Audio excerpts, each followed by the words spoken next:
El 6 de junio de 1944, 34.000 soldados estadounidenses embarcaron en una misión fatídica. La edad media era de 22 años, y muchos creían que no regresarían. Escribí una carta a mi hermana en la que le decía: no esperes que regrese a casa. Creía que moriría. En 1944 los nazis ocupaban Europa. Los aliados lanzaron el mayor ataque de todos los tiempos desde el mar contra una costa fuertemente defendida por las fuerzas alemanas. Era la mejor oportunidad para liberar el oeste de Europa. Sin embargo, para los soldados, incluso si llegaban hasta la costa, era una batalla por la supervivencia. Habías hecho todo el camino hasta la playa de Omaha, pero cuando salías de la embarcación no llegabas tan lejos como hasta aquí. Estabas luchando por tu vida entre las olas. Esta es la épica historia de la batalla de 12 horas por la playa de Omaha. Su corazón les decía que hacían lo correcto, no solo para su país, no solo para sus familias, sino también para el mundo entero. Pero uno de los puntos de inflexión de la historia moderna gira en torno a algunos factores sorprendentes y unas tácticas extraordinarias. No solo dependía del poder del hombre y de las armas más avanzadas, sino también de magos, invenciones extravagantes como tanques que podían navegar o paracaidistas explosivos, y de los espías que enviaban mensajes secretos en palomas mensajeras. Era una batalla en la que las vidas de miles de soldados estadounidenses pendían de la precisión de la previsión del tiempo o del diseño de la hebilla del paracaídas.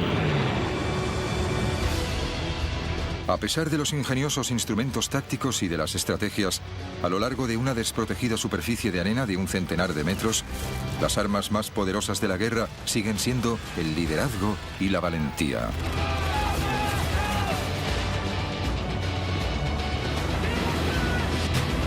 El día de ¿quién sobrevivió y por qué?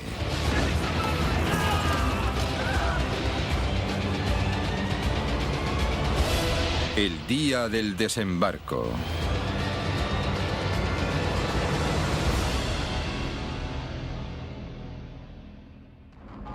Cinco años después de que estallara la Segunda Guerra Mundial, el futuro de Europa pendía de un hilo. Los nazis habían ocupado la Europa continental. Estados Unidos, junto con sus aliados, encabezaba la lucha. Eran las 6 de la mañana en la costa francesa. 8 compañías de soldados estadounidenses, la primera oleada, esperaban para entrar en combate. Mientras se acercaban a la playa del desembarco con el nombre en clave Omaha, centenares de hombres rezaban sabiendo que lo que les esperaba era un muro de armas, una zona de exterminio y posiblemente la muerte. Entre ellos estaba Hal Baumgarten, un joven de 19 años. El barco estaba muy tranquilo. Sabían a lo que se iban a enfrentar. Como casi todo el mundo en la embarcación, el día D sería la primera vez que Hal entre en combate. Aunque ahora no tenía ni idea, en las próximas 12 horas, la vida de Hal dependería de lo que había comido en el desayuno. La física del agua. Y un fragmento de madera de 5 centímetros.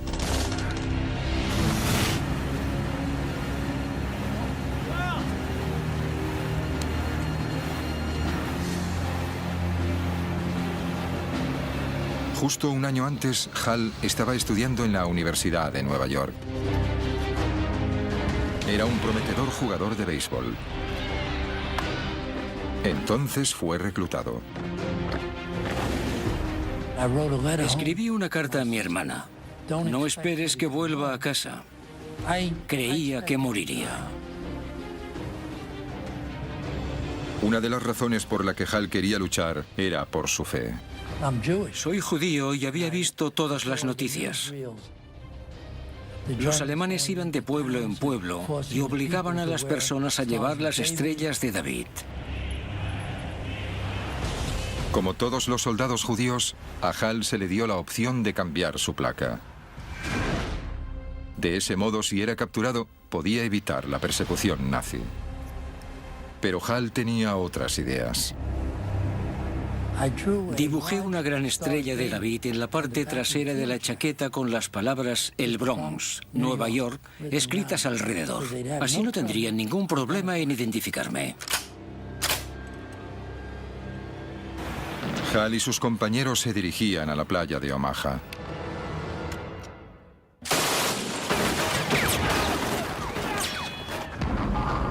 Unos 1.200 alemanes estaban atrincherados con vistas a la costa. Estaban armados con la nueva y devastadora arma de los nazis, la MG-42, el arma de fuego más rápida del mundo. El doble de rápida que la ametralladora estadounidense Browning.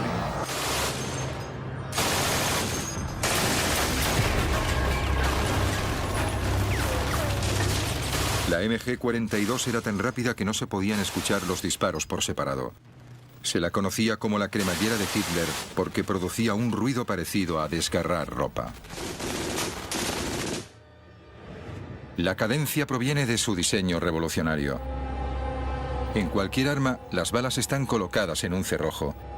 Pero los alemanes descubrieron que si el cerrojo se encuentra en pequeños rodillos, se incrementa la velocidad de recarga de las balas. Esto significa que puede disparar hasta 1.500 balas por minuto.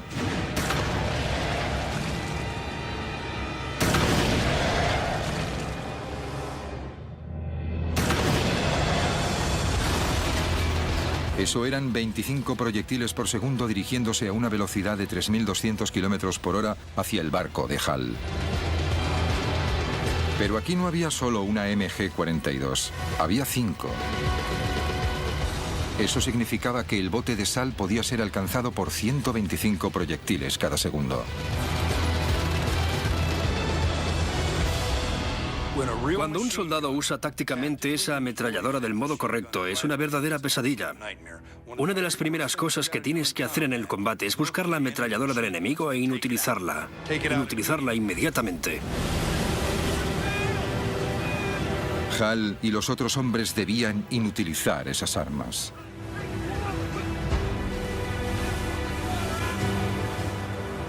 Esta es la playa que los aliados llamaban con el nombre en clave Omaha. 8 kilómetros de largo. Y al amanecer del 6 de junio de 1944, la embarcación se estaba acercando. Era la punta del iceberg de la mayor operación anfibia jamás organizada. Se acercaron a la playa bajo un fuego intenso. Entraba tanta agua en el bote que empezaban a hundirse.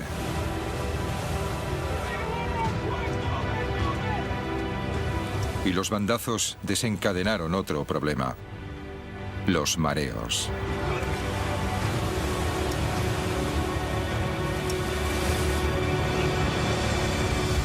Cuando achicábamos agua y vómito. El mareo es peligroso para cualquier persona que viaje en barco, pero aquí podía significar la muerte. Y todo porque la Marina quería dar a las tropas que se dirigían hacia Omaha un tratamiento especial. 5 horas antes. Los equipos navales que navegaban desde Inglaterra decidieron dar a los soldados una buena comida antes de la batalla.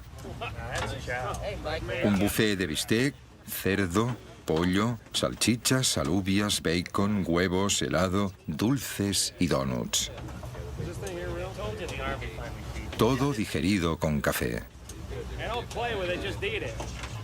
La Marina creía que un estómago lleno ayudaría a la moral de los soldados.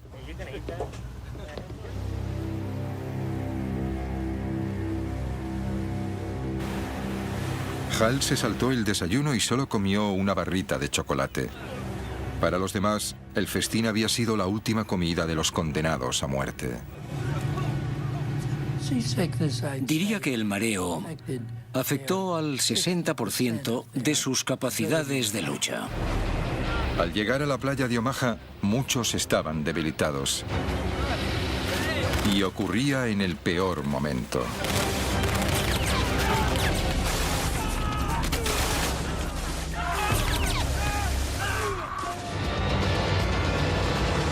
El día del desembarco. El día del desembarco.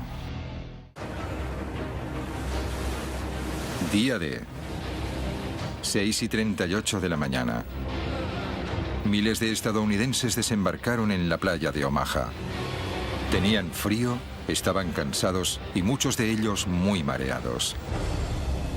Hal Baumgarten, de 19 años, no estaba mareado. La embarcación había llegado tan lejos como podía. Estaba varada en la playa. Cuando la rampa bajó, fue la señal para cada arma en esa playa para que apuntaran a la salida de la pequeña embarcación.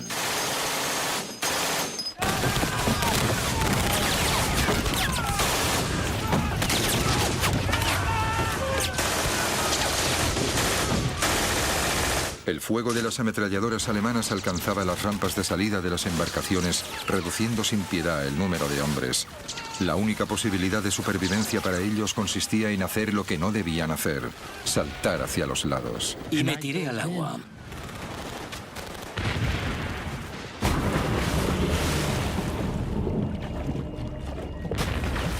Mareados y con un equipamiento que pesaba 45 kilos, los hombres desesperadamente saltaron al agua que alcanzaba los 3 metros de profundidad. Bob Sales quería ser soldado desde pequeño. Pero antes siquiera de haber disparado un solo tiro, Bob se estaba ahogando por el peso de la chaqueta de asalto, la munición y la radio. Cuando entré en el agua, me hundí hasta el fondo. Sentí que me estaba ahogando. Y entonces fue cuando me entró el pánico, porque el agua era profunda. Cuando toqué el fondo, me deshice de la radio. Y aún tenía la chaqueta de asalto, que tenía que quitarme si quería llegar a contarlo. Cansado, mareado y bajo el agua, Bob se quitó la chaqueta justo a tiempo. Me di un gran impulso. En solo unos pocos segundos estaba de nuevo en la superficie. Esos soldados que escaparon de la muerte en el agua aprendieron una lección. Cuanto más mareado estés, menos ágil serás y tendrás más posibilidades de ahogarte. Se hundieron hasta el fondo. Vi cómo se ahogaban.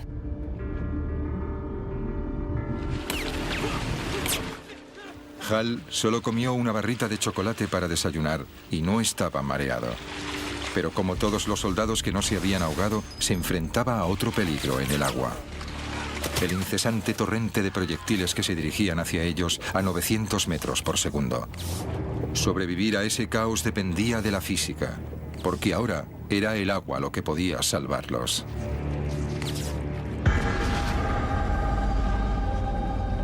Este lado de aquí. Bien, manos a la obra. Charlie Adcock es un experto en balística que está llevando a cabo un experimento para descubrir qué pasa cuando los proyectiles de una MG-42 golpean el agua, y usa tecnología del siglo XXI para hacerlo. Lo que tenemos aquí es una cámara de alta velocidad. Va a ralentizar el tiempo unas 120 veces. Ben va a disparar su MG-42, que es un arma automática que fue disparada contra los soldados en Omaha. Y vamos a ver qué es lo que pasa con las balas que viajan a una velocidad de 900 metros por segundo. ¿Qué pasa si no se detienen en el tanque? Que se van a salir del tanque y tendremos que tapar el agujero y volver a intentarlo. Bien, carga el arma. Ahora tira fuerte de la palanca.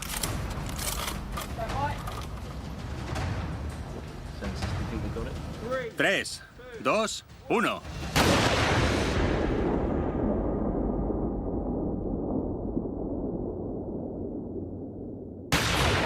La resistencia del agua es tan grande que detiene los proyectiles a menos de 1 metro. Básicamente, ha pasado de ir a 900 kilómetros por segundo a 0 en 1 metro, como máximo. En la playa de Omaha, el margen entre la vida y la muerte era de solo unos pocos centímetros. Si los proyectiles golpeaban el agua a 30 centímetros, estabas muerto.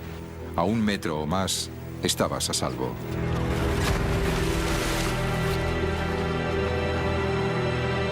La misión solo hacía 2 minutos que había comenzado.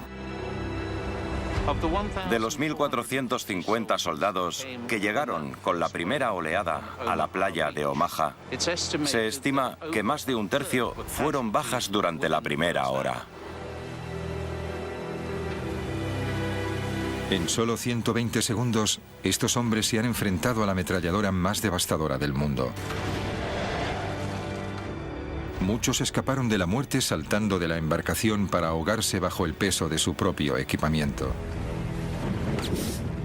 Los supervivientes fueron aquellos que estaban a más de 1 metro de donde los proyectiles golpeaban el agua.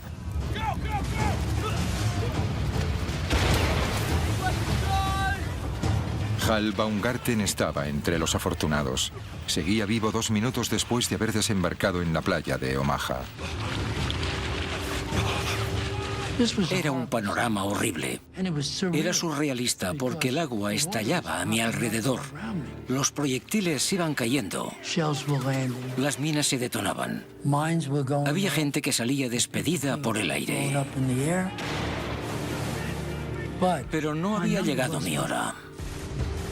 Los primeros 2 minutos de Han en la playa de Omaha fueron duros. Ahora tenía que adentrarme en la playa y hacer mi trabajo.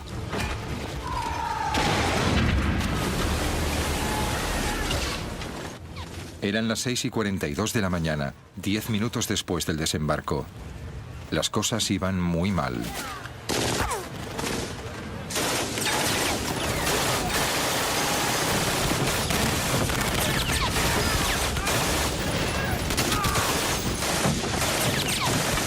Centenares de hombres fueron abatidos o heridos en la primera oleada de la invasión. Muchos otros chapoteaban en el agua y aún no habían alcanzado la zona más difícil, la playa.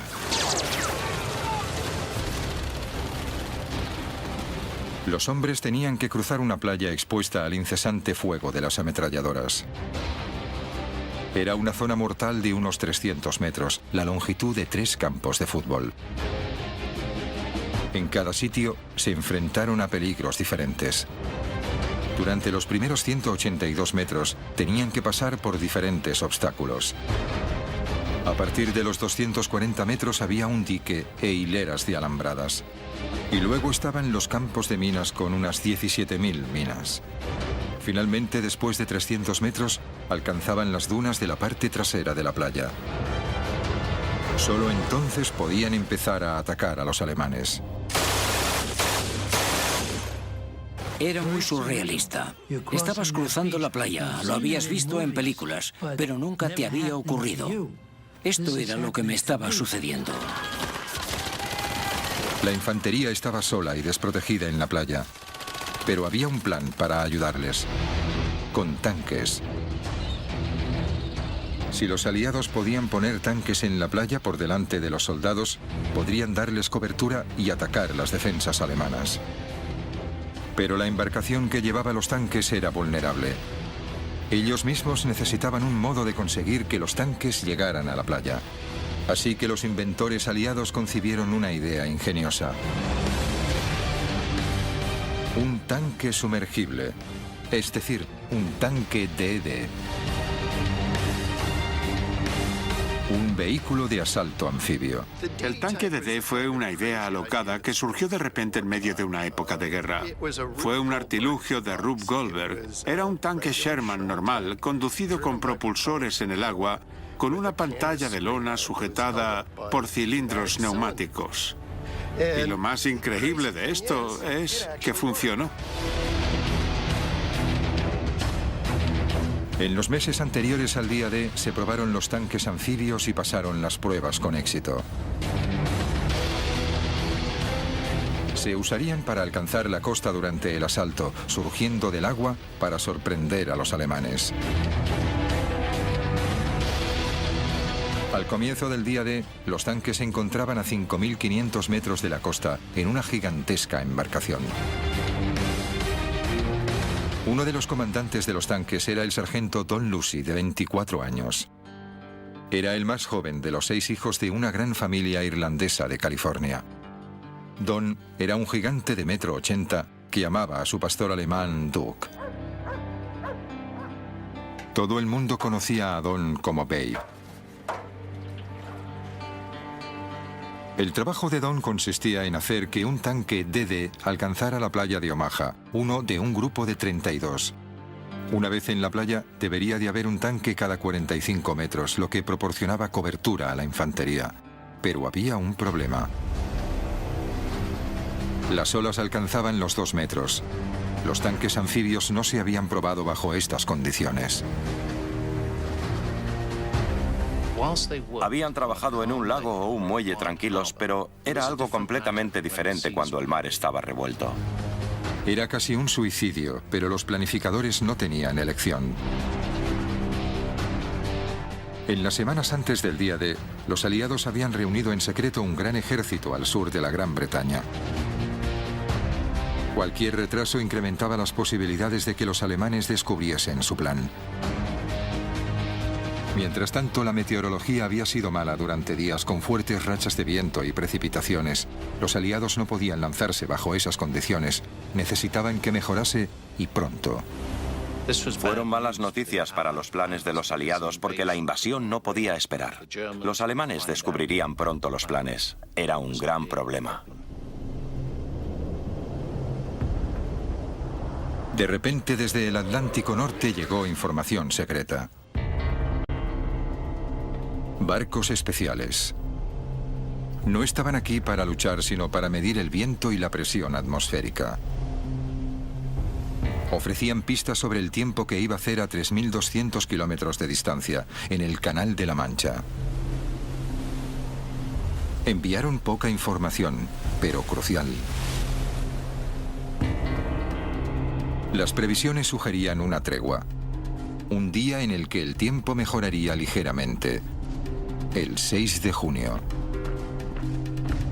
El éxito de la invasión y las vidas de miles de soldados estadounidenses dependía de la precisión de una única previsión meteorológica a larga distancia. Con el tiempo en su contra, los líderes aliados probaron suerte.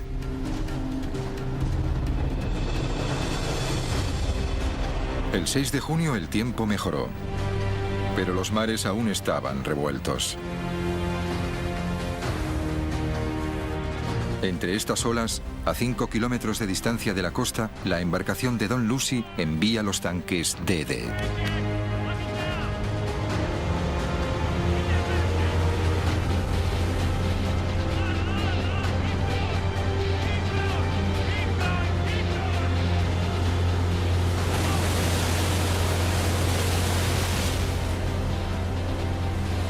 El tanque de Don flotaba y navegaba por ahora. Pero la lona no estaba diseñada para resistir olas de 2 metros. Casi de manera inmediata, el agua empezó a entrar a través de la lona. Y la tripulación empezó a achicar agua no solo para salvar el tanque, sino también para salvar sus propias vidas. Una vez se abría una brecha en la lona, era imposible mantenerse en el agua. Y el tanque comenzó a hundirse. El piloto que tenía que sacar el tanque DD tenía que salir de un agujero como este. No era fácil. El equipo de hombres estaba fuera. Tenía la oportunidad de salir, no el conductor. De 29 tanques DD que zarparon hacia la playa de Omaha, 27 se hundieron.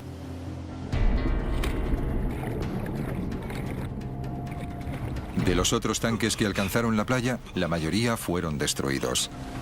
Como no estaba en el tanque, Don Lucy escapó. Pero los otros 33 miembros del equipo no tuvieron tanta suerte. El fracaso de los tanques DD anfibios al no poder llegar a la costa significó que los hombres de la playa de Omaha dependían de ellos mismos. Ahora debían luchar solos y apoderarse de las inexpugnables posiciones sin tanques que los protegieran. Nos tenían que encabezar por la playa, pero no llegó a ocurrir. En la playa, el recuento de víctimas seguía aumentando. Pero no era la única historia que se desarrollaba en Omaha. El día del desembarco. El día del desembarco. 7 de la mañana del día D. media hora después de que empezaran los desembarcos en la playa de Omaha. El joven recluta alemán de 18 años, Franz Göckel, había estado disparando sin cesar a las tropas estadounidenses desde que empezó la invasión aliada.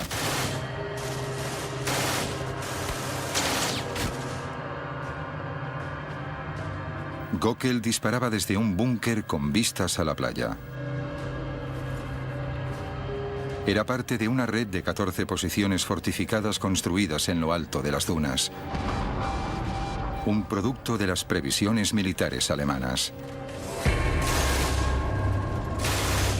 Pero cómo Göckel y los búnkeres llegaron hasta aquí se debe a una batalla de la inteligencia en el que estaban involucrados un mago británico poco conocido y uno de los mayores tácticos militares del mundo. Göckel fue uno de los 20.000 soldados que tenían que defender Normandía. Justo un año antes estaba trabajando para la empresa de su padre cerca del Valle del Ruhr, arreglando tejados dañados por las bombas aliadas. Pero como otros alemanes, fue llamado a filas en la máquina de guerra de Hitler, 6 meses antes.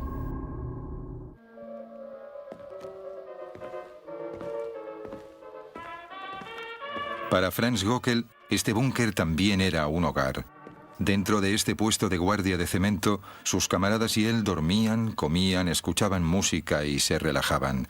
Cuando llegó el día D, hacía meses que estaban allí. El hecho es que los soldados que fueron enviados a Normandía para vigilar las defensas atlánticas consideraban que era un trabajo fácil. Tenías buena comida, unos aposentos cómodos y un entorno agradable. No estabas luchando muy duro en la guerra. De hecho, ninguno de ellos pensó que serían llamados para defender esta costa de una invasión. Los soldados no estaban solos. Muy pocos altos cargos alemanes creyeron que los aliados atacarían la costa de Normandía. Pero de hecho, fueron víctimas de uno de los mayores engaños de la historia militar. El famoso ilusionista Jasper Maskelyne. Soy suficientemente mayor para mostraros... Y este es el hombre que sirvió de inspiración. Si me disculpáis, tengo que tomarme la medicación. Jasper Maskelyne era un conspirador e ilusionista profesional. Jasper Maskelyne venía de una familia de magos, de una larga línea, de una dinastía, si lo preferís, que fue muy famosa en la época victoriana. Cuando estalló la guerra, Maskelyne quería usar sus habilidades mágicas para ayudar en la lucha contra los nazis. Y aquí está. Se le cita diciendo que si se puede engañar a la gente en el teatro mientras centraba toda la atención bajo los focos a poca distancia del público, creyó estar seguro de poder engañar a los observadores alemanes a varios kilómetros de distancia. En 1941, durante la campaña aliada en el norte de África, Maskelyne tuvo la oportunidad de ayudar en la guerra por primera vez. Se unió a un grupo secreto llamado A-Force para desarrollar tácticas militares de cobertura. Su nombre en clave era el Grupo Mágico. No podía haber una mezcla más rara de personas. Había de todo, desde restauradores de arte hasta pintores y utileros. Todo lo que esperarías. Pero también había químicos, ingenieros eléctricos y todo tipo de profesiones. Y todos sus talentos venían de diferentes cosas. En el norte de África, los aliados necesitaban toda la ayuda posible. Estaban perdiendo en la campaña. Antes de la crucial batalla de El Alamein, usaron el engaño para despistar a los alemanes, cortesía del Grupo Mágico. El Grupo Mágico usó camuflaje e ilusiones, que hizo que los todoterreno pareciesen tanques y los tanques pareciesen camiones. Crearon un ejército falso y engañaron a los alemanes para que creyeran que los aliados atacarían por el sur en lugar de por el norte. Y el truco funcionó. Los aliados ganaron en el Alamein y consiguieron que la campaña del norte de África fuese a su favor. En Egipto, la ciudad de Alejandría estaba siendo fuertemente bombardeada en ataques nocturnos. El Grupo Mágico diseñó un plan para dejar a oscuras toda la ciudad. Entonces construyeron una maqueta de Alejandría con luces falsas a 4 kilómetros de la costa y engañaron a los bombarderos, que atacaron una bahía vacía. El engaño siempre se ha usado en la guerra desde tiempos inmemoriales. Desde la primera pelea en la que alguien propina un puñetazo falso, eso es engañar. Pero lo que Maskelyne y su grupo hicieron fue, por así decirlo, usar la tecnología de la época para empezar. En ese sentido era un hombre de su época, pero también proporcionó un aire teatral. En 1943, los planificadores aliados se dieron cuenta de que a las ideas de Maskelyne se les podía dar un uso más estratégico. Esconderían el verdadero lugar de desembarco de la invasión de Europa, creando uno falso.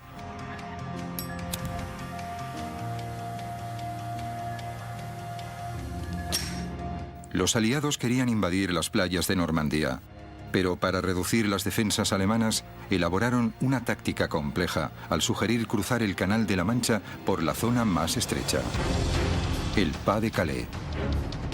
Usaron las tácticas de Maskelyne para juntar un ejército falso al sureste de Inglaterra, enfrente de Calais. Crearon edificios falsos y embarcaciones falsas. Incluso tenían tanques inflables. Hicieron que el general Patton realizara varias visitas con la esperanza que el espionaje alemán se diera cuenta, o que con todo el equipo falso, un avión de reconocimiento lo viera y se convenciera de que había una construcción en ese lugar, cuando de hecho nunca existió.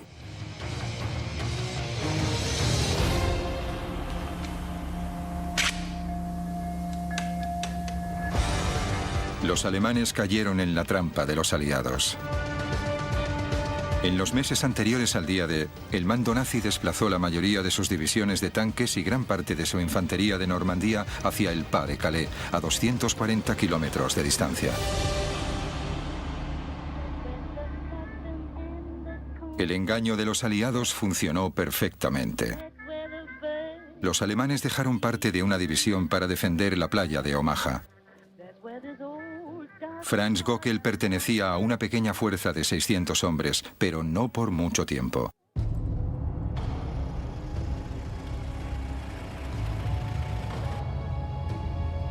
Entró en escena Erwin Rommel, comandante de todas las defensas alemanas a lo largo de la costa norte de Francia.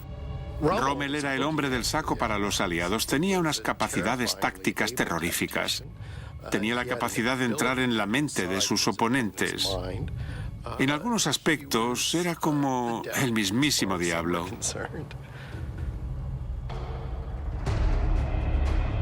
La reputación de Rommel se debe principalmente a que luchó en el desierto con recursos mínimos. Y venció a los aliados una vez tras otra. Rommel no era el típico soldado. Disfrutaba haciendo fotografías. Le gustaban los animales, en especial su mascota Ajax, un teckel. Incluso tocaba el violín. Y lo más importante, era un maestro estratega y un comandante habilidoso.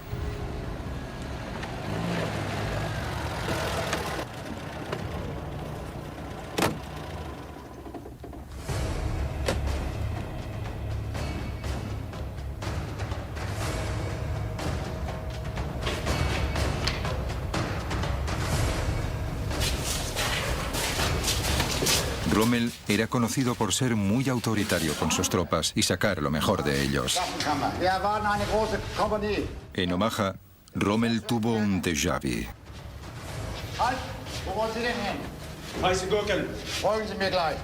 Rommel llegó a Omaha y tuvo algún tipo de revelación.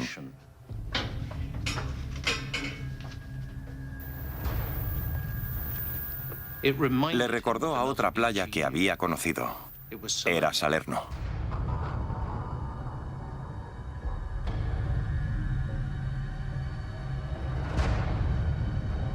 Salerno era la playa en la que los aliados invadieron con éxito Italia en 1943. Miles de tropas desembarcaron allí en un asalto anfibio que aplastó a los alemanes. Como la playa de Salerno, la de Omaha tenía la misma forma y también poca pendiente. Ambas características eran ideales para una embarcación que se acercara a la playa desde el Canal de la Mancha. Rommel pensó que estas eran el mismo tipo de características que los aliados escogerían a la hora de invadir Francia. Basándose en eso, Rommel decidió reforzar la playa.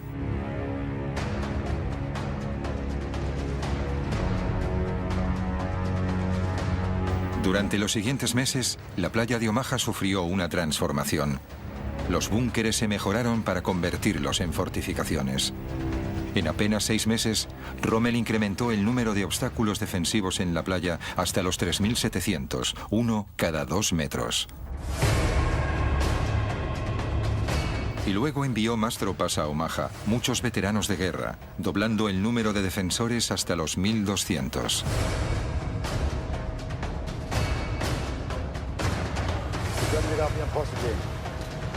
Rommel transformó un lugar costero tranquilo en una fortaleza formidable con posiciones de lucha desde las que se veían grandes partes de la playa. El día D.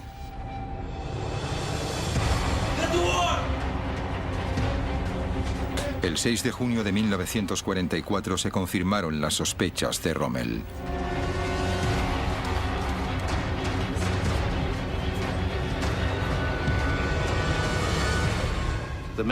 Los hombres que miraban desde el fortín debieron de sentir una mezcla de miedo y emoción. Emergiendo por el horizonte, se aproximaba una gran flota.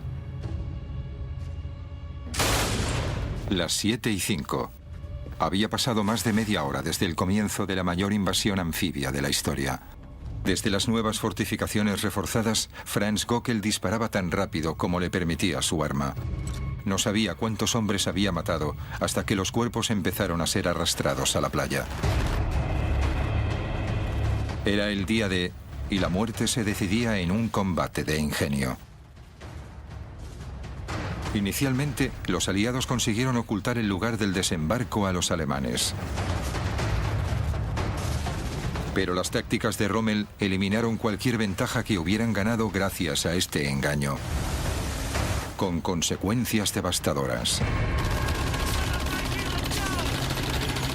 Ahora, Hal Baumgarten estaba al comienzo de la zona mortal de la playa de Omaha.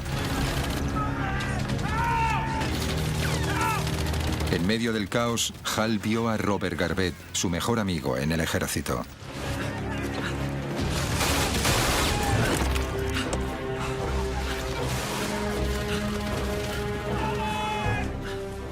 Miré abajo y allí estaba Robert Garvett. Me llegó porque se me caían las lágrimas. Y las lágrimas estaban rojas de la sangre en mi cara. Para los soldados estadounidenses, las primeras horas de la invasión de la playa de Omaha fueron un verdadero infierno. Pero se suponía que no tenía que ser así. De hecho, los aliados tenían un plan para eliminar todas las fuerzas defensivas alemanas. Pero algo les detuvo. El día del desembarco.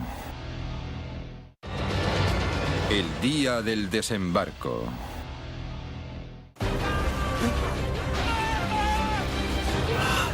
Hal Baumgarten era un soldado de 19 años del Bronx. Inició el día D pensando que moriría. Ahora, 30 minutos después de que empezara la invasión, está completamente convencido de que lo hará. Eran las 7:10. Hal estaba al principio de una gran zona mortal de 300 metros en la playa de Omaha. Entre él y su objetivo, las dunas de la playa, había 37.000 obstáculos defensivos, alambradas y 17.000 minas terrestres. Para sobrevivir, tenía que evitarlos bajo el fuego incesante de las ametralladoras de los acantilados. Lo que era interesante de la playa de Omaha es que no había ninguna cobertura. Se podían usar algunos obstáculos o los cuerpos de tus compañeros muertos. Pero, mientras tanto, los alemanes seguían disparándote desde los acantilados. Debió de ser horrible. Hal debía correr sin ninguna cobertura para el fuego. A su alrededor no solo había violencia y muerte, sino también locura. Vio a un soldado que conocía. No llevaba casco. Tenía un agujero en la parte izquierda de su frente. Su pelo estaba manchado de sangre. Se arrodilló y empezó a rezar con su rosario. Y una ametralladora lo partió por la mitad.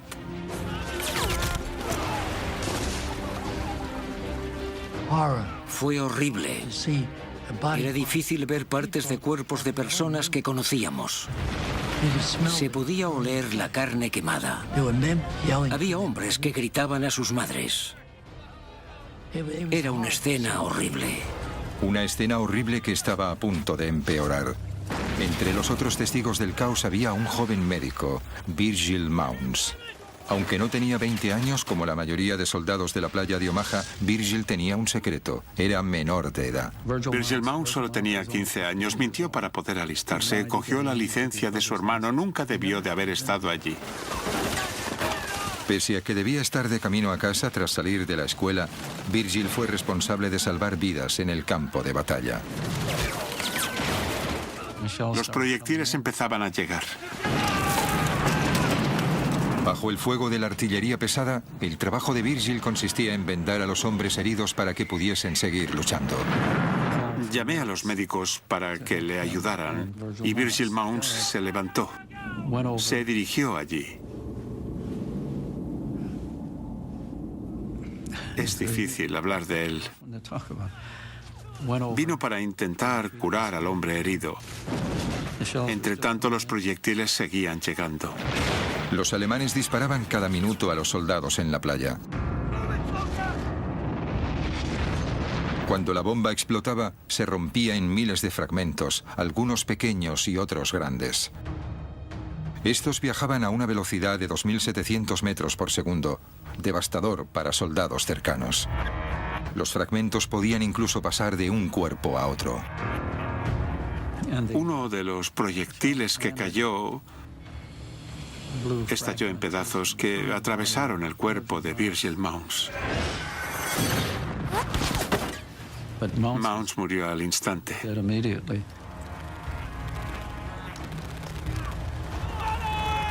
Eso es algo que no puedo olvidar. Y es tan vivido como una fotografía, porque nunca se pueden olvidar este tipo de cosas. A pesar de la trágica muerte de Virgil Mounds, la verdadera tragedia es que pudo haberse evitado. Esto se debía a que los aliados sabían el tipo de artillería pesada que tenían los alemanes para defender la playa de Omaha y planearon neutralizarlas esa misma mañana. En las colinas, los alemanes juntaron un amplio arsenal de armas. Había 30 armas antitanques, 17 morteros pesados y más de 20 armas de campo. Estos eran el tipo de fortificaciones que los alemanes usaron para almacenar sus armas. Los planificadores aliados sabían el tipo de armas que había allí y su poder, y habían pensado un plan para neutralizarlas. 4 horas antes. Temprano, la misma mañana del día D, los aviones aliados partieron para bombardear las defensas alemanas en la playa de Omaha. 446 aviones armados con 13.000 bombas equivalían a 1.000 toneladas de explosivos.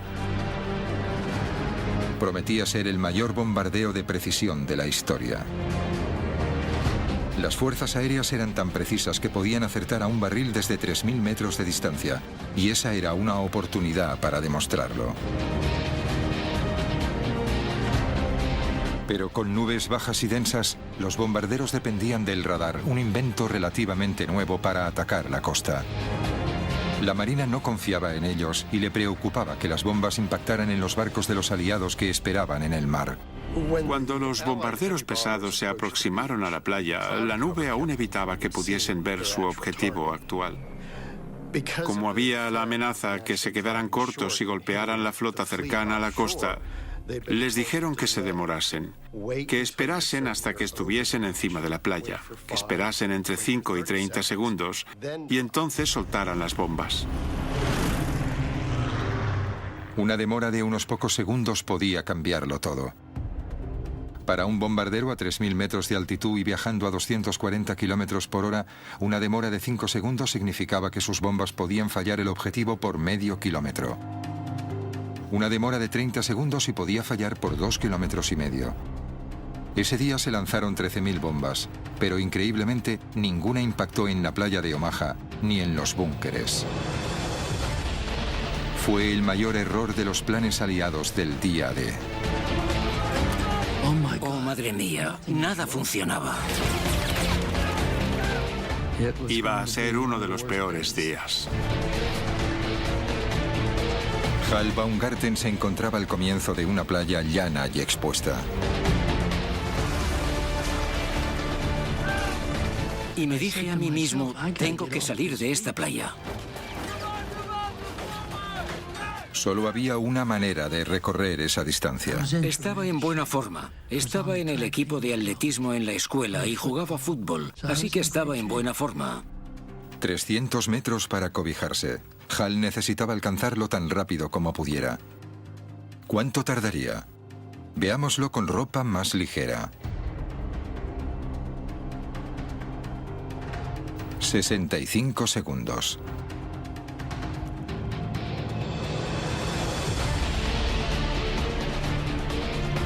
Pero los soldados de Omaha llevaban 45 kilos de equipamiento, cargaban con el rifle y la munición y estaban empapados.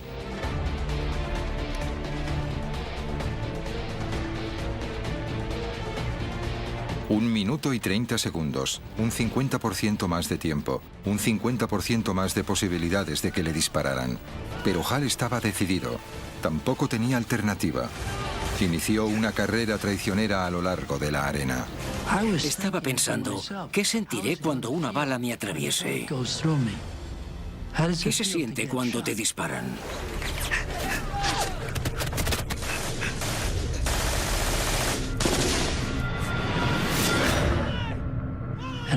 Y escuché un ruido sordo a mi derecha. Así que me tiré en la arena detrás del erizo. Esperaba que fuese mi brazo o mi pierna, no mi cuerpo. Giré mi rifle. Había un agujero en la recámara y había 7 balas en ella. Así que las balas me salvaron la vida.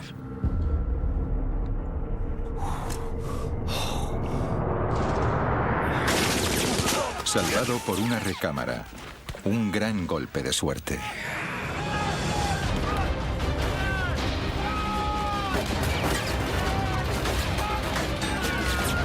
Una hora después de desembarcar como parte de la invasión anfibia más grande de la historia, los soldados estadounidenses se encontraron a las puertas de la muerte en una playa de Omaha llena de cadáveres ensangrentados. Los alemanes demostraron ser un enemigo más duro de lo que esperaban. A lo largo de la costa había cierta cantidad de nidos de ametralladoras escondidos en el terreno rocoso, entre los cuales había 5 ametralladoras alemanas de 155 milímetros que podían eliminar cualquier cosa en un radio de 24 kilómetros. Podían arrasar Omaha y la cercana playa de Utah, así como abatir las embarcaciones de los aliados que llegaban para ayudar en la invasión. Esas armas podían eliminar los transportes a medida que se acercaban a la costa. Cada transporte llevaba miles de soldados, y dentro de ese radio de 24 kilómetros eran vulnerables. Las ametralladoras debían destruirse, pero se encontraban en lo alto de unos acantilados de 45 metros. El trabajo de eliminar las armas requería un tipo especial de hombres. Hombres entrenados para misiones suicidas de alto riesgo. Sabíamos que iba a ser peligroso. Creíamos que seríamos capaces de hacer el trabajo. Esto era parte del entrenamiento del comando. Podías hacer todo lo que te habían dicho. George Kessner era un joven teniente de los Rangers de élite del ejército. Antes de la guerra, George había dejado el instituto y trabajaba en una heladería. Cuando esta estalló, se alistó en el ejército y su vida cambió. Demostró ser un candidato excepcional para oficial y fue aceptado en los Rangers para las operaciones especiales. Durante los 6 meses de entrenamiento, George ocultó un secreto a sus compañeros por miedo a que le costase su ingreso en la unidad de élite. Pero ahora, momentos antes de desembarcar en la playa de Omaha, descubrió que no era el único. Ver al enemigo y dispararle se volvió mucho más importante cuando ellos te estaban disparando a ti. Los Rangers debían escalar unos acantilados de 45 metros bajo un fuego incesante. Dada la dificultad, sabían que muy pocos volverían de la misión. Cualquier asalto a un acantilado es un reto si es que no es de por sí uno de los objetivos más difíciles que conquistar. Tenías que escalar hasta lo alto de un acantilado de 45 metros mientras te disparaban. Y cuando llegabas arriba, tenías que llegar hasta las mismas armas. Diría que en una escala de complejidad del 1 al 10, donde 10 era la más alta, eso tenía un 10. Para ayudar a los hombres en esta misión, los Rangers tenían un equipamiento especial. Mientras entrenaban en Inglaterra, construyeron arpeos que se dispararían con morteros. Durante meses, practicaron disparando estos hacia acantilados y luego escalaron las cuerdas. Pero durante las prácticas no fueron el blanco de ametralladoras y francotiradores que les disparaban constantemente. El primer trabajo de los Rangers sería cruzar la playa hacia los acantilados. La ametralladora a nuestra izquierda, en lo alto del acantilado, abrió fuego sobre nosotros mientras salíamos de la embarcación.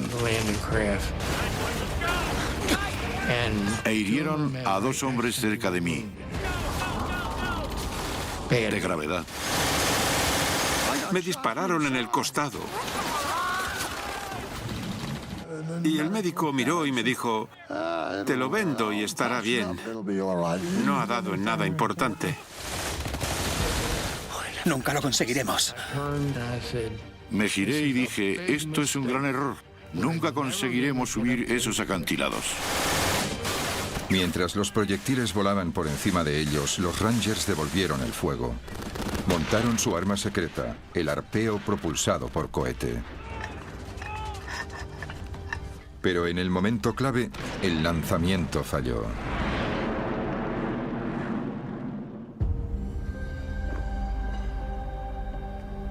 Esto es un experimento para explicar lo que ocurrió, en el que se usa una réplica exacta del mortero. Lo que vamos a hacer es que vamos a insertar el arpeo en el mortero. Y vamos a lanzarlo a lo alto de este acantilado, que es muy parecido al acantilado de Pondwalk, y veremos qué pasa. 3, 2, 1.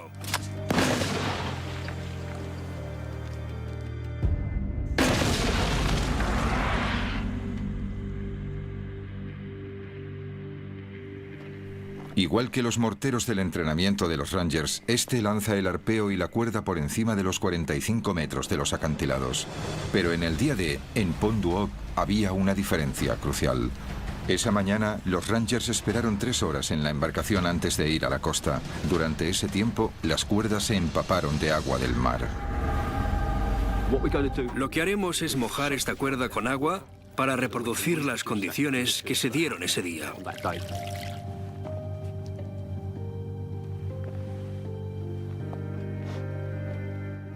3, 2, 1.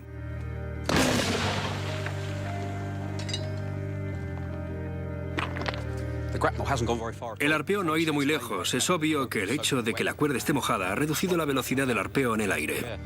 Solo unos pocos centenares de centilitros de agua han sido suficientes para evitar que el arpeo alcanzara la cima.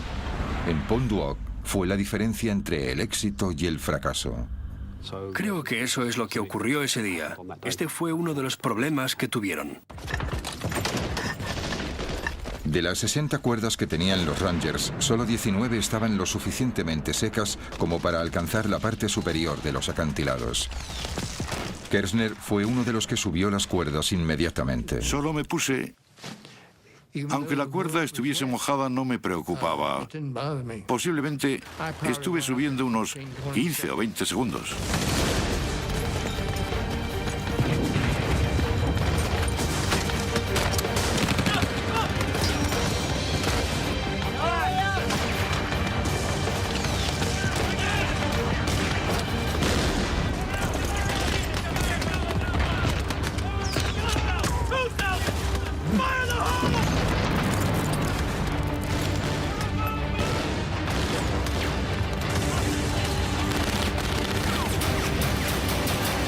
En lo alto del acantilado la batalla continuaba. Abriéndose paso, los Rangers supervivientes luchaban por alcanzar las armas. Finalmente las encontraron.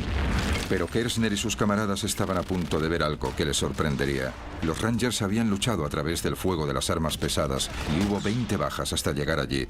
Todo para descubrir que los alemanes les habían engañado. No había artillería, solo unos cuantos postes telegráficos. Allí había soldados que se habían preparado para ello durante meses. Estaban decididos a tener éxito. Estaban rebosantes de adrenalina y cuando alcanzaron el objetivo descubrieron que todo fue en vano. Debieron de estar hechos polvo.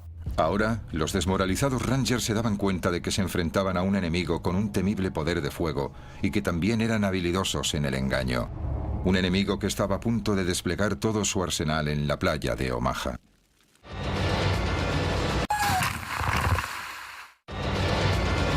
El día del desembarco. 8 de la mañana, día D, playa de Omaha. Miles de soldados estadounidenses estaban acorralados por el intenso fuego del enemigo. Uno de ellos era Hal Baumgarten. Durante los últimos 90 minutos había recorrido en zigzag 213 metros de la gran playa.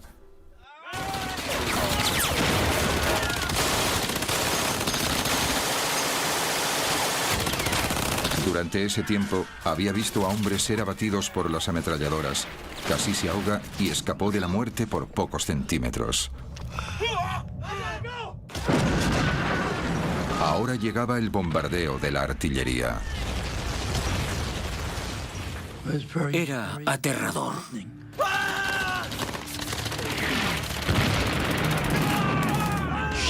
Los proyectiles daban mucho más miedo que si te dispararan con una ametralladora. Porque no sabías de dónde venían.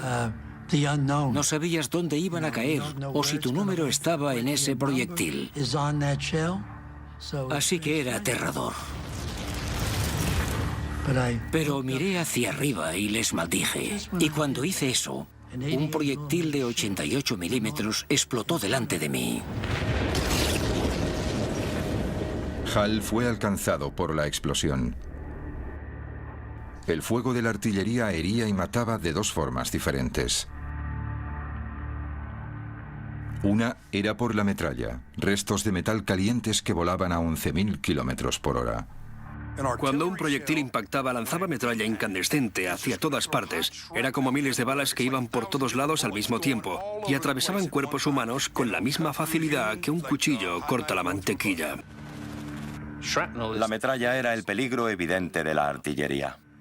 De hecho, mi propio padre, Eric Ashcroft, fue herido por metralla cuando estaba desembarcando en otra playa, la playa de la Espada, esa misma mañana. Otra forma de matar que tenía la artillería era acústicamente, la liberación de una onda de choque. No era más que aire supercomprimido que era empujado a centenares de metros por segundo. Pero para un soldado en la playa, era devastador. Era catcher y alguna vez alguno me golpeó con el bate de béisbol. Eso es lo que sentí. Ni siquiera tenía que darte. Una primera oleada de esa explosión podía destrozarte los órganos hasta el punto que podías morirte sin ni siquiera saber que te estabas muriendo. Nadie sería capaz de decir que te habían alcanzado. Aunque sobrevivió, la metralla y la onda de choque casi le arrancan media mejilla a Hal. A las 8:30, 2 horas después del comienzo del día D, el ataque de los estadounidenses a la playa de Omaha estaba desorganizado. La derrota parecía evidente. Pero tras las líneas alemanas, un grupo de valientes civiles llevaban a cabo una lucha clandestina. La resistencia francesa. En los meses anteriores al día D, la resistencia francesa empezó a incrementar la operación de espionaje sobre los movimientos de las tropas alemanas para comunicarla a los aliados. Los espías de la resistencia se centraron en particular en las nuevas defensas que los alemanes habían construido a lo largo de las playas del día D, pero era un trabajo arriesgado. Había 200.000 soldados nazis que buscaban cualquier indicio de espionaje. Así que la resistencia francesa tenía que ser creativa en su operación de espionaje. El artista Robert Dwan ayudó pintando paisajes y colocando mensajes ocultos en sus imágenes. Estaba haciendo con sigilo el mapa de las fortificaciones costeras alemanas. El miembro de la resistencia, Jean Marion, enviaba mensajes a los aliados mediante palomas mensajeras, de Francia a Londres en solo 4 horas. A medida que el día D se acercaba, los miembros de la resistencia incrementaron su actividad saboteando las comunicaciones alemanas. Destruyeron las líneas de telégrafos y volaron trenes.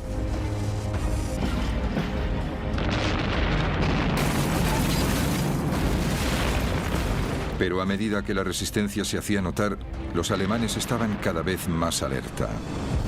En las semanas antes del día D, los alemanes contraatacaron para vengarse. Dispararon a las palomas mensajeras.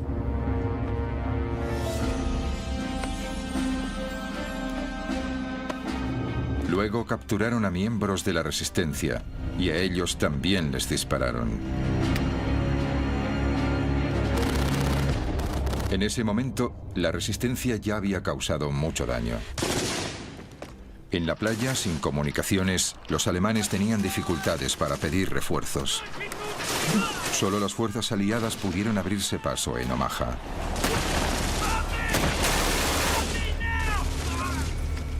Pero para Hal Baumgarten, la batalla había ido de mal en peor. Gravemente herido por el fuego de la artillería, su único refugio era el dique que tenía enfrente. Unos 240 metros a lo largo de una playa de 300 metros de ancho. Aquí se juntaban los supervivientes, aunque sus esperanzas se desvanecían.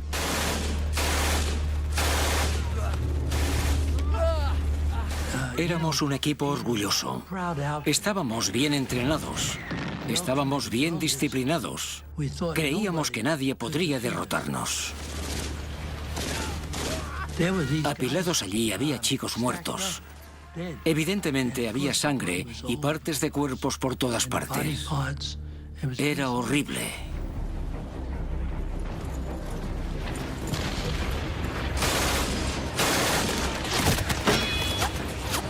Me pregunté, ¿por qué no yo? ¿Cuándo me atravesará una bala?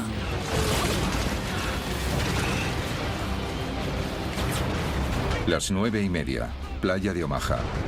Habían pasado 3 horas desde el inicio de la invasión del día D. El asalto estadounidense se estaba desintegrando bajo la lluvia alemana de balas y bombas. Entre los que luchaban por sobrevivir estaba el sargento de 19 años, Bob Slaughter. Era un estudiante y no había acabado el instituto. Supongo que decidimos que queríamos tener una aventura. Y puedo decirte que tuvimos más de lo que habíamos planeado. Bob y sus compañeros estaban arrinconados en el dique y reinaba la confusión. Perdimos a nuestros oficiales, perdimos a nuestros compañeros. No teníamos ningún líder. Éramos solo un puñado de chicos como yo que hacíamos lo mejor que podíamos. Los hombres estaban asediados desde 2 flancos. Por delante, el incesante fuego de los alemanes. Por detrás, las olas que se acercaban rápidamente. A las 9:30, el mar cubría la mayor parte de la playa, lo que dejó a miles de hombres desesperados apiñados en un trozo estrecho de tierra de apenas 9 metros de ancho.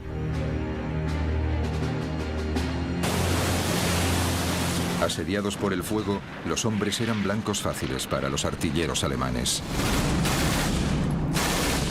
Pero hubo ayuda de otros soldados aliados tierra adentro. 8 horas antes.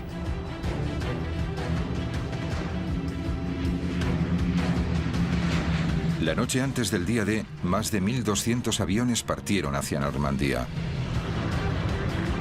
Los aliados querían proteger a la infantería en las playas de un contraataque alemán. Y lanzaron un gran ataque aéreo preventivo.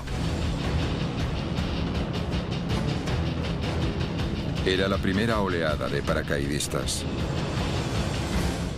Pero no eran soldados normales. Medían 1 metro, estaban hechos de goma y llevaban bombas incorporadas.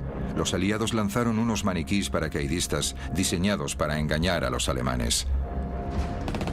Estallaban en llamas al aterrizar mientras las fuerzas especiales emitían el sonido de disparos a través de altavoces para simular un ataque aún mayor. Los alemanes cayeron en la trampa. Así que se enviaron a los reservas alemanes para interceptar estos muñecos explosivos. Se enviaron centenares de hombres en una dirección cuando debían dirigirse en la dirección opuesta.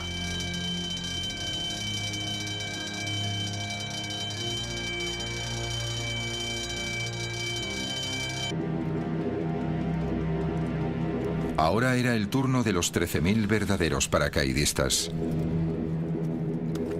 Esta era la 101ª División Aerotransportada. Pat Buckley era un paracaidista de 20 años. En el momento en que regresara a Inglaterra, 1 de cada 5 de sus compañeros habría muerto o le habrían herido. El avión de Pat se acercaba a la zona de salto.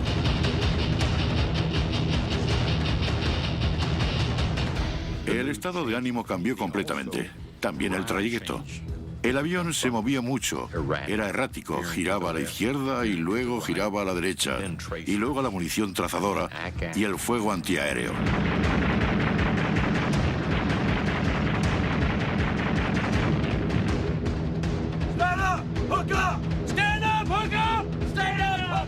Se santiguaban. Rezaban. Había llegado el momento. Comprobabas el hombre que tenías delante y le dabas una palmadita en la espalda. ¿Está todo el mundo bien? Claro que sí. Te ponías frente a la puerta y no había casi ninguna pausa. Éramos como un líquido que goteaba fuera del avión. De repente se activó el sistema de apertura automático del paracaídas. Se desplegaba y se producía un tremendo tirón. Entonces tuve una sensación de paz y tranquilidad.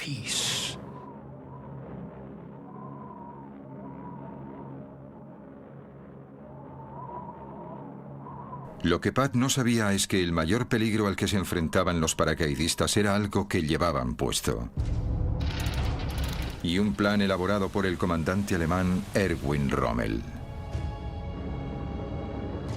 Para ponérselo más difícil a la división aerotransportada de una fuerza invasora, Rommel ordenó a los alemanes que inundaran centenares de kilómetros cuadrados de campo, haciendo que 2 de los grandes ríos de Normandía se salieran de su cauce.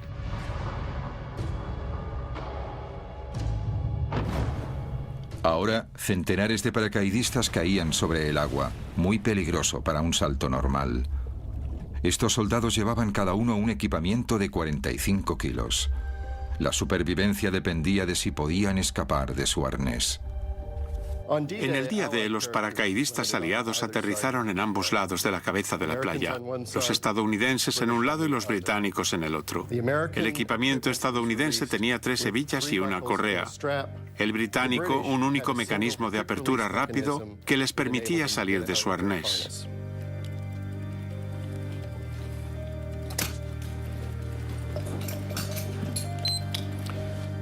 El paracaidista británico salió de su arnés en apenas 5 segundos, mientras que el paracaidista estadounidense seguía luchando para salir del suyo. El paracaídas se enrollaba en los hombres. El arnés ahora era una trampa mortal. Tenías que liberarte del paracaídas porque este podía caerte encima.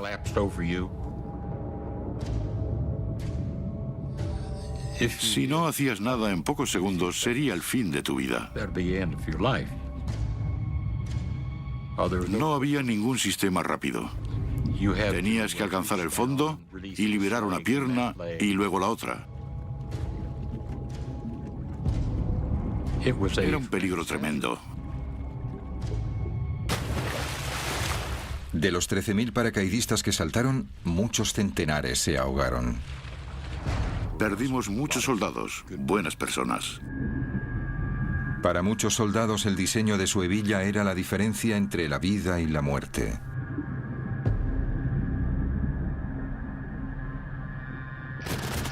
Como en cualquier batalla, los pequeños vaivenes del destino tenían grandes consecuencias.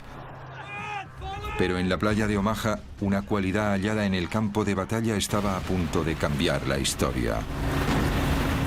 Pura valentía.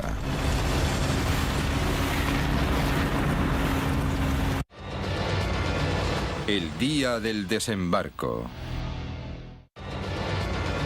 El día del desembarco. 10:30, día D. La invasión de Normandía en la playa de Omaha estaba fracasando. Miles de soldados estadounidenses estaban muertos o heridos por las balas y bombas alemanas. También por el mareo que los había debilitado antes de la batalla. Ahogados debido al peso de su equipamiento. Los tanques anfibios que se hundieron en el mar. Y los arneses de los paracaídas que no se soltaban bajo el agua. Los soldados luchaban contra muchas adversidades. En la playa, el soldado Hal Baumgarten evaluaba la situación. Creía que estábamos perdiendo, solo era cuestión de tiempo.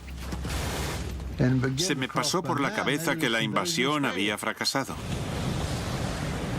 Pero un hombre observaba fuera de la costa. Vio que sin liderazgo y fe, la misión de Omaha fracasaría. Con 51 años, era el soldado de más edad, el general Norman Dutch Cotta. Procedía de una familia humilde. En el ejército fue aceptado en West Point, donde sobresalió. Más tarde se casó con la prima de Eleanor Roosevelt. Ahora que estaba a unos pocos centenares de metros de la playa de Omaha, Cotta se dio cuenta de que era el momento crucial de su carrera y decidió actuar. Cotta sabía que tenía 3 prioridades. Una era inyectar algo de liderazgo. La segunda era sacar a sus hombres de la playa. Y la tercera era atacar a los alemanes.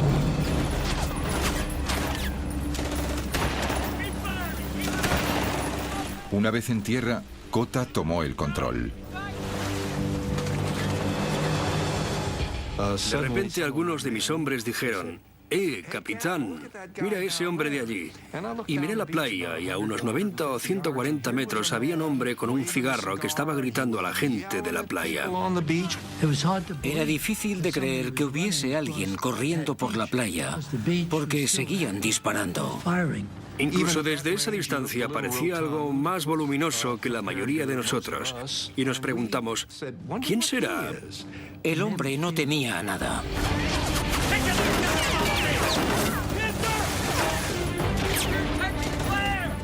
Lo que decidió en ese momento fue: bien, lo que tengo que hacer es tomar el mando de la situación porque veo muerte, destrucción y caos.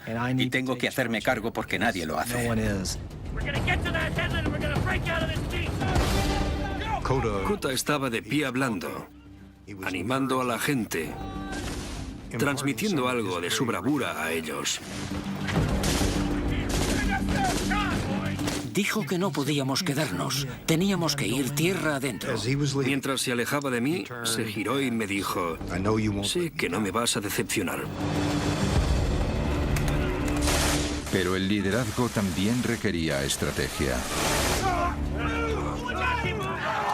Justo detrás del dique había 2 líneas de alambres de espino. Cotta necesitaba que sus hombres los atravesasen y se dirigiesen al terreno que había detrás antes de poder atacar a los alemanes y los lugares en que estaban apostadas las armas. Atravesar la primera línea de alambradas era relativamente fácil. La dificultad estaba en cortar la segunda línea, 9 metros más arriba en la colina. Pero Cotta tenía una respuesta.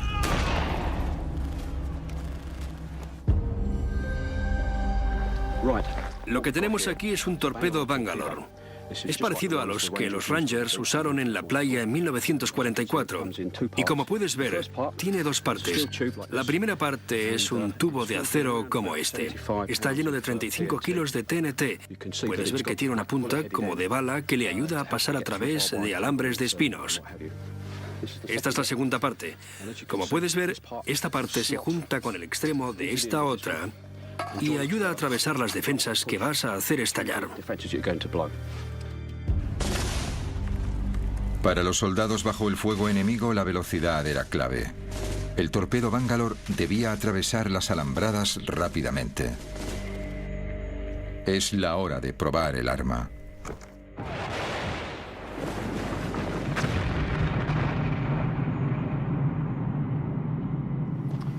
El torpedo Bangalore ha hecho pedazos un canal justo donde pasaba el alambre de espinos. De hecho, ha hecho estallar ambos lados del alambre de espino del canal. Se pueden oler los explosivos, puedes ver la decoloración y que lo ha cortado, ya no está.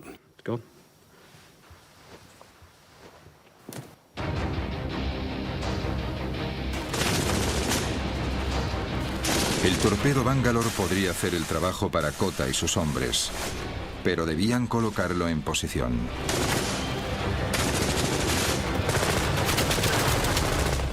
Y los primeros hombres en intentarlo fueron abatidos. La ayuda estaba mar adentro. 12 naves de guerra que eran capaces de disparar a los búnkeres alemanes para ayudar a los hombres de la playa de Omaha. El capitán de uno de los barcos, James Eames, del USS Frankfurt, quería ayudar, pero no podía. Tenía órdenes de esperar. Su trabajo no era el de salvar a los soldados de la playa, sino proteger la vulnerable flota de barcos estacionados en alta mar. De momento, eso dejaba al general Kota y sus hombres a su suerte. La primera parte del plan de Kota de salir de la playa funcionó. Abrieron un agujero en la barrera de alambre de espino.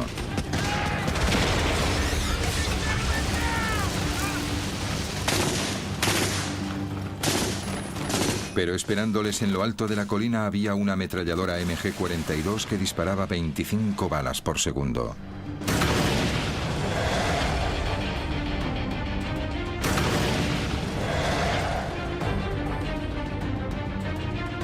Uno de los hombres de Kota se prestó voluntario para neutralizar la ametralladora más rápida del mundo.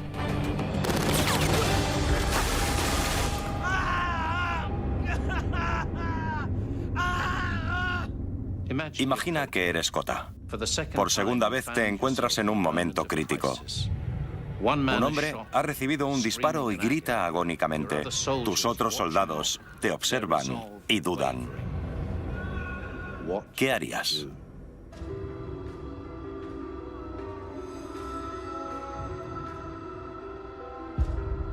Ese general sabía que estaba al mando y que necesitaba hacer que ocurriera algo, si no acabarían todos muertos. Kota mostró su determinación con una frase ahora famosa. Señores, nos están matando en nuestras playas. Vayamos tierra adentro y que nos maten. Entonces desplegó la mejor arma a su disposición. Liderazgo. Y fue el primero en correr colina arriba.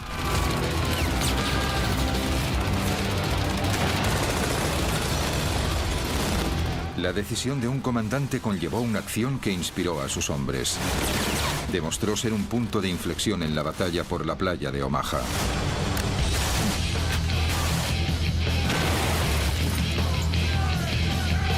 Kota lideró el asalto.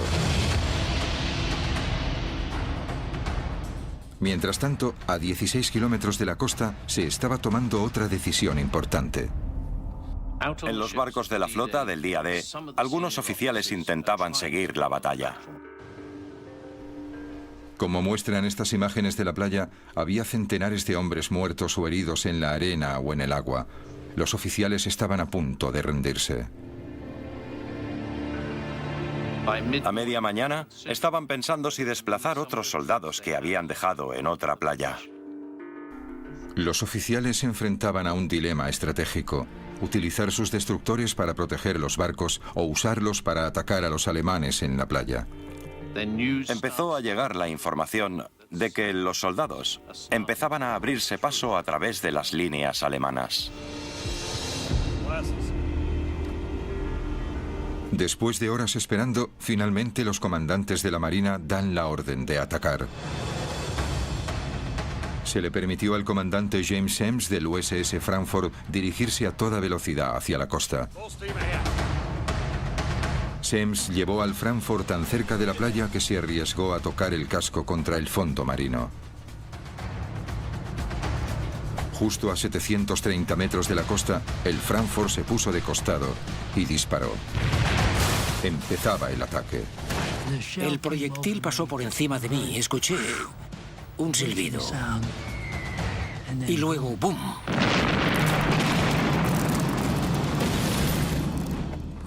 Podías escuchar el destructor. Boom, boom, boom, boom, boom, boom. Lo que querías hacer era darle la mano al capitán de ese barco. Para los hombres fue un momento de alivio. Otros 11 barcos de guerra se unieron al ataque. Después de horas enfrentándose a una derrota inminente, la batalla de la playa de Omaha finalmente se ha decantado a favor de los estadounidenses. Día del desembarco. Día D, playa de Omaha. Un momento y un lugar en que la más mínima decisión podía marcar la diferencia entre la vida y la muerte. En las embarcaciones en alta mar, ¿ingieres un desayuno completo o no? Si lo haces, puede significar que te marees. Y que te ahogues antes incluso de que llegues a la playa. Había una terrible ironía. Habías hecho todo el camino hasta Omaha para luchar por tu país. Pero cuando salías de la embarcación, no llegabas tan lejos. Tenías que luchar por tu vida en el agua. Una vez en el agua, la diferencia entre un proyectil que te mataba y uno que fallaba era de unos centímetros. Lo que parecía extraordinario era que si una bala golpeaba el agua a un palmo de distancia de ti, estabas muerto. Pero si golpeaba el agua a 1 metro de ti, estabas a salvo. Pero el día D estuvo a punto de no suceder. Durante días, unas tormentas violentas hicieron que el mar estuviese demasiado revuelto para un desembarco anfibio. Los meteorólogos estaban desesperados buscando una tregua. Entonces llegó información secreta desde el Atlántico. Las lecturas sugerían que podía haber un pequeño intervalo, un único día, en que el tiempo mejoraría ligeramente. Así que las vidas de miles de soldados estadounidenses dependían de un simple informe meteorológico. Y entonces estaba la playa. Solo 300 metros de ancho. Suficientemente cortos como para cruzar en apenas 1 minuto si no fuese por esto, la MG-42. Su cadencia de disparo provenía de una pequeña pero revolucionaria innovación. En cualquier arma de fuego, las balas están encerradas en un cerrojo. Pero los alemanes descubrieron que si el cerrojo se encontraba en unos pequeños rodillos, se incrementaba mucho la velocidad a la que se recargaban las balas. Significó que el arma podía disparar 1500 balas por minuto. La MG-42 convirtió la playa de Omaha en 300 metros de carnicería. Algunos nunca llegaron a cruzarla. Otros tardaron horas. La diferencia entre la vida y la muerte podía ser tan delgada como la culata del arma. Giré mi rifle. Había un agujero en la parte de la recámara. Y allí había 6 balas. Es decir, que las balas me salvaron la vida. Tierra adentro, una vez más, las cosas pequeñas a menudo tenían el mayor de los impactos.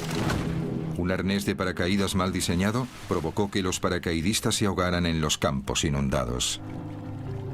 Imagina cómo fue. Llevabas un arnés que incluso en tierra seca tendrías dificultades para quitártelo. Era terrorífico. Pero en la batalla, la valentía podía superar los golpes del destino. El general Cote y sus hombres se habían abierto paso. Ese hombre no temía nada. Con el respaldo del fuego naval, abrieron una ruta por el interior.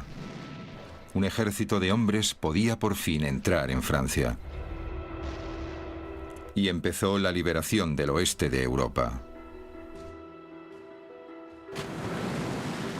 Lo que fue más sorprendente es que en los días posteriores al día D, otros 200.000 hombres aterrizaron trayendo con ellos 3 millones de toneladas de suministros. Un ejercicio logístico de lo que nunca antes se había visto y que no se ha visto desde entonces. Esta es una fotografía aérea de la playa de Omaha tomada al mediodía del día D. Había marea alta. Se pueden ver las olas golpeando contra el dique, la embarcación, tanques abandonados y vehículos en el agua. Pero entre ellos también se pueden ver centenares de puntos. Cada uno es un cuerpo, un soldado estadounidense muerto y arrastrado por el agua hasta la playa.